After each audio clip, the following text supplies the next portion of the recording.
Merhaba değerli izleyiciler, Dünya Haberleri'ne hoş geldiniz. Kıbrıs meselesinin çözümü için Birleşmiş Milletler öncülüğünde 27 Nisan'da başlayan 3 günlük gayri resmi toplantıların son gün oturumu bugün yapıldı. BM öncülüğünde gerçekleştirilen Kıbrıs konulu konferansta Türk Devleti'nin Kıbrıs'ı ikiye bölerek ayrı devletler oluşturma konusunda ısrarlı davrandığı belirtildi. Yunan ve Kıbrıslı yetkililerin ise bu öneriye sıcak bakmadıkları, bu nedenle de görüşmelerin olumlu sonuçlanmadığı bildirildi. Toplantıların son günü olan bugün BM Genel Sekreteri Antonio Guterres, Kıbrıs sorununu çözmek için gerekli resmi görüşmeyi başlatamadıklarını söyledi. Diyaloğu sürdürmek ve olumlu sonuç için çalışmaya devam edeceklerini de sözlerine ekledi.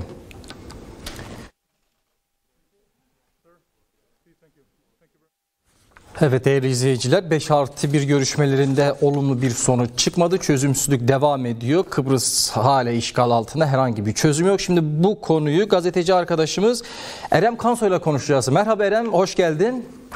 Merhabalar, iyi yayınlar. Teşekkürler Erem. Erem, öncelikle şunu sormak istiyorum. Bize kısaca bir Kıbrıs'ın işgalini ve bu günümüze kadar gelen süreci aktarıp ve ardından bu 3 gün devam eden görüşmelerin neden başarısızlıkla sonuçlandığını ve iki tarafın taleplerini bize açıklar mısın, anlatır mısın?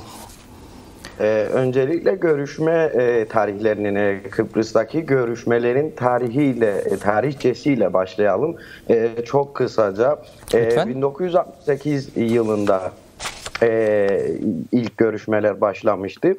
Türk ve Rum toplumlarını temsilen masada Rauf Denktaş vardı ve Glafkos Klerides vardı. 1968 yılında başlayan ilk görüşmelerde 2002 yılına kadar bu iki isim devam etti görüşmelere.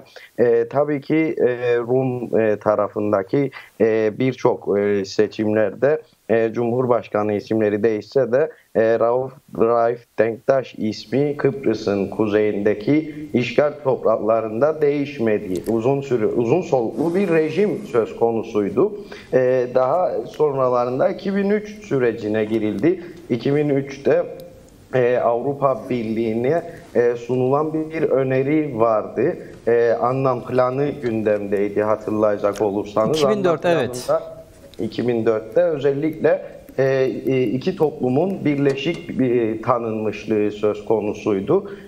Anlam planında Güney Kıbrıs'ın hayır referandum sürecindeki hayır kararıyla 2004 itibariyle artık Güney Kıbrıs Rum yönetimi diye bilinen Kıbrıs Cumhuriyeti aslında tüm ada olarak Avrupa Birliği'ne katılmıştı. Fakat kuzey bölümde işgal söz konusu olduğu için halen devam eden görüşmeler söz konusu. Yani bugünkü statüye baktığımızda Kıbrıs ada olarak, tüm ada olarak aslında Avrupa Birliği'nde, fakat uluslararası anlaşmalara göre Türk devleti şu anda Kıbrıs'ın kuzeyinde işgalci pozisyonunda ve Kuzey Kıbrıs Türk Cumhuriyeti olarak bilinen devlet hiçbir devlet tarafından tanınmıyor.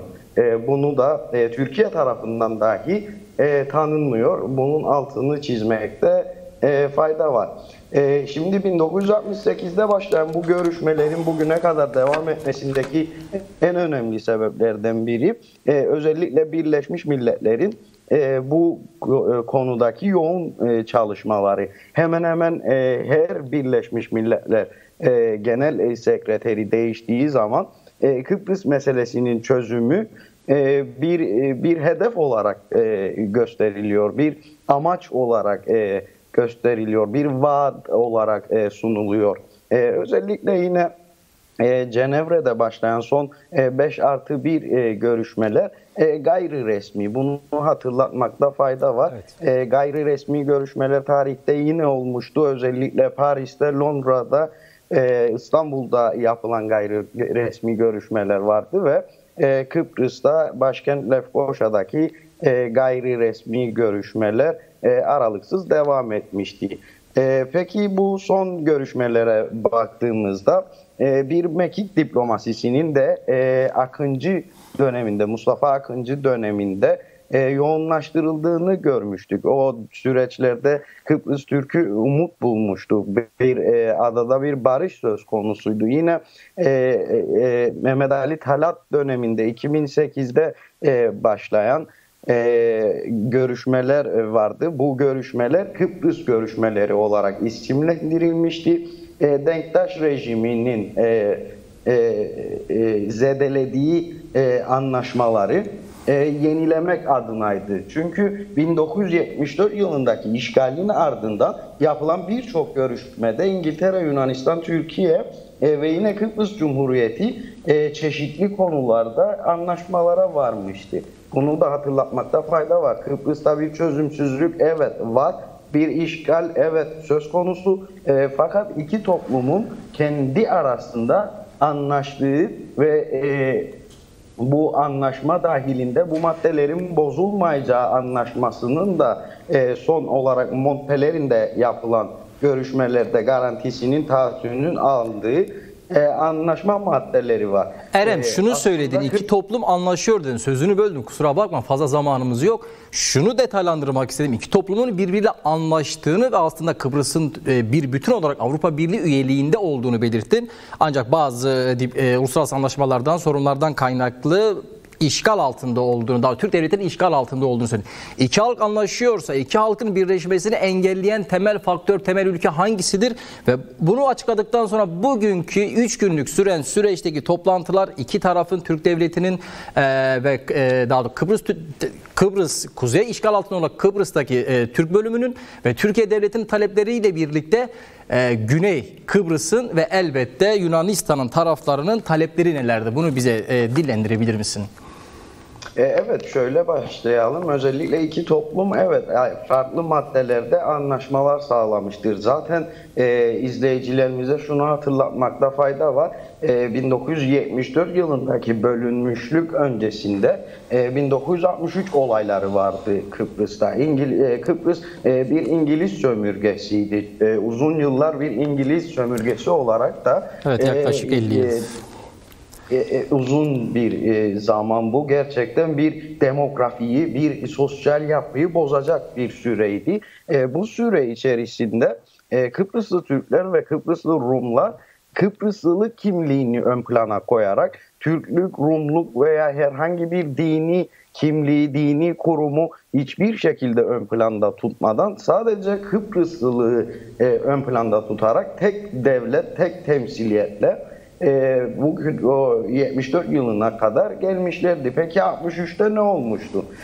İngiltere biliyorsunuz genellikle kolonyalizmle emperyalizmini yayan, faşizmini dünyaya yayan ve bununla birlikte güneşi batmayan devlet olarak bilinen bir devlettir. 1963 olayları özellikle bir İngiliz istihbarat üyesinin Türklerin gittiği bir camiye ses bombası koyarak aynı şekilde aynı gün yine bir İngiliz istihbarat üyesinin bir kiliseye ses bombası koyarak başlattığı olaylar da aslında bunu görmemek, bunu tarihte okumamak mümkün değil. Oysa Kıbrıslı toplumların, Kıbrıslı Türk ve Kıbrıslı Rumların hala hazırda oluşmuş ortak dilleri de vardı. Halen bugün gerçek Kıbrıslılar yani anne baba ve dede Kıbrıslı doğumlu olanlar halen bu ortak dili konuşmakta. Halen bu dil ölmemiştir. Bunu da böyle belirtelim. Kıbrıslı toplumların arasında bir sorun yok. Hangi devlet ne problem oluyor da bu sorun çözülmüyor dedin. Kıbrıs'ın jeopolitik konumu özellikle Akdeniz'de yüzen bir savaş gemisi olması Türkiye'nin ve Osmanlı'nın her zaman Osmanlı Devleti'nin döneminde her zaman ilgisini çeken bir askeri üs olmuştur. Yine batılı devletlerin, batılı güçlerin de bir ilgi odağı olmuştur. İngiltere'nin Kıbrıs'ta bugün 2 tane savaş üssü var. Bugün Suriye'nin Irak'ın bombalanmasında kalkan uçakların Kıbrıs'tan kalktığını izleyicilerimizin iyi bilmesi gerekiyor. RAF denen RAF, Royal Air Force Kıbrıs'ta 2 üssü var. Biri Avrupa'nın en büyük dinleme üssü, diğeri ise içerisinde 70'e yakın F-16 barındıran bir F-16 ve F-35 savaş uçakları barındıran bir askeri üs. Elbette jeopolitik konumu, ekonomik çıkarlar ve siyasi çıkarlar dolayısıyla Kıbrıs sorunu bugün çözülmemiştir. Kıbrıs sorununun çözülmeyişi de Kıbrıslı Türk ve Kıbrıslı Rumlara gün geçtikçe gerçekten asimilasyon politikalarıyla yoğrulan ve kültür kaybı, beyin göçünün yaşandığı bir ülke haline gelmiştir. Bugünkü zamanımız çok kısıtlı, o yüzden olabildiğince hızlı aktarmaya çalışıyorum. Özellikle Cenevre'deki son 5 artı Birleşmiş Milletler görüşmesine bakacak olursak Türk tarafı 6 maddelik bir öneri sundu. Kıbrıslı taraflar 2017'de başarısızlıkla sonuçlanmıştı, hatırlıyorsunuz. Crans Montana Mont Pelerin olarak diye bilinen yer. Müzakerelerin ardından buradaki ilk kez bir araya geldiler. Resmen müzakere masasına oturdular. Fakat bu müzakereler gayri resmi. Bunu hatırlatmakta yine fayda var.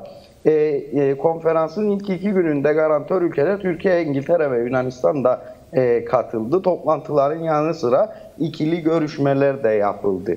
Kıbrıs Türk halkının egemen eşitlik ve eşit uluslararası statüsünün tanınması, bu yolla iki mevcut devlet arasında bir işbirliği ilişkisi kurulması, bir anlaşmaya iki devletin birbirini tanınmasını rica etmiş, önermiş Ersin Tatar, Kıbrıs'ın kuzeyindeki işgal topraklarından gönderilen temsilci Cumhurbaşkanı sıfatıyla.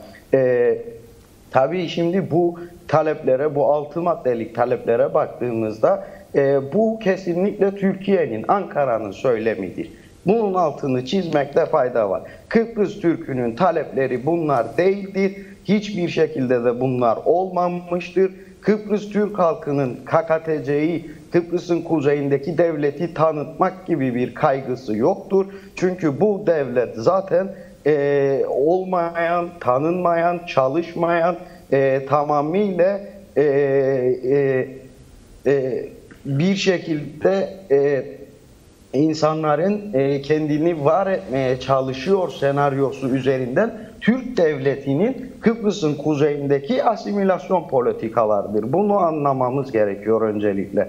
KKTC olgusu kesinlikle Türk devletinin Kıbrıs'ın kuzeyindeki ahkam kesişidir. Akdeniz'deki uyuşturucu pazarına müdahale etmesidir. Silah ticaretine müdahale etmesidir. Yine İsrail'e dönük, Orta Doğu'ya dönük koz olarak, siyasi olarak kullanmasıdır.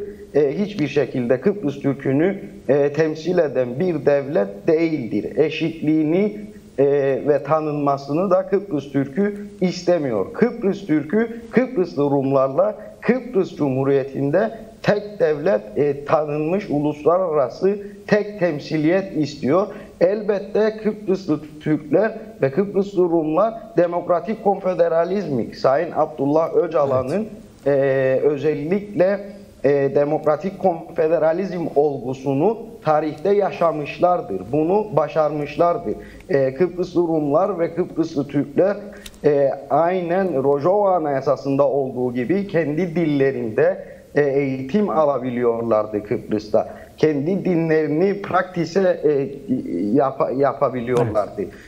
Kendi yerel yönetimlerinde eş başkanlık sistemleri vardı. Bunlar Kıbrıs'ta yaşandı. Sayın Öcalan'ın özellikle demokratik konfederalizm yapısındaki anlattığı her şey Kıbrıs'ta bizim babalarımız gördü, geçirdi. Bizim ailelerimiz verdikleri tüm şehitlere, verdikleri tüm mücadelelere rağmen, tüm olumsuzluklara, batılı devletlerin ve Türkiye'nin tüm asimilasyon politikalarına rağmen Kıbrıs'ta inat ve ısrarla barış, sevgi diyor. Bunu altını çizmek gerçekten çok önemli. Özellikle Kürt halkının da Kıbrıs halkıyla bu noktada dayanışması gerçekten çok önemlidir. Erem, çok teşekkür ederim. Bizi aldın, 1968'den günümüze kadar getirdin ve açıkçası ben şunu anladım. Halkların birbiriyle bir sorunu yok. Emperyalist devletler ve çıkar ilişkisi güdümündeki yapılar halkları birbirine düşürüyor diyorsun. Ve çok güzel açıkladın. Teşekkür ederim katıldığın için. Sağ ol. Teşekkürler, iyi yayınlar. İyi günler. Değerli izleyiciler, Erem'i dinledik, bize aktardı. Şimdi başka bir Türk devleti ile Suudi Arabistan arasında da bir gerginlik var. Türk devletinin sorunu olmayan bir ülke var mı? Ben bilmiyorum.